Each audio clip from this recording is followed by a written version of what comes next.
जळगाव महानगरपालिकेच्या महापौरपदी माजी मंत्री सुरेश जैन प्रणित खानदेश विकास आघाडीचे नितीन लड्ढा विजयी झाले, तर उपमहापौरपदी ललित कोल्हे विजयी झालेत। लड्ढा यांनी भाजपच्या ज्योती चव्हाण यांचा पराभव केला। लड्ढांना 75 पैकी 58 मतं मिळाली, तर चव्हाणांना 17 मतं मिळाली।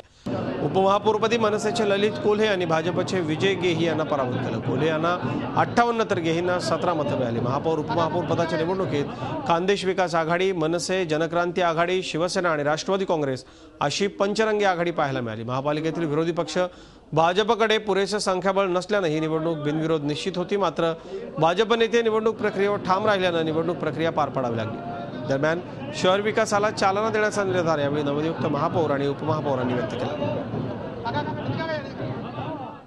जे काही प्रश्न प्रलंबित आहे ते निश्चित भविष्याच्या दृष्टिकोनातून जळगाव जिल्ह्याचे पालकमंत्री माननीय एकनाथरावजी खडसे, जलसंपदा मंत्री माननीय गिरीशभाऊ महाजन, महाराष्ट्र राज्याचे मुख्यमंत्री देवेंद्रजी फडणवीस या सर्वांच्या मदतीने या शहराचे संपूर्ण प्रश्न सोडवण्यासाठी मी कटिबद्ध राहील। जळगाव महानगरपालिकेमध्ये खूप कमी संख्या असताना उपमहापौरपद भेटणं ही खूप मोठी गोष्ट आहे मनसेसाठी, आणि नक्कीच मी महापौर साहेबांचा आणि खानदेश विकास आघाडीचा मी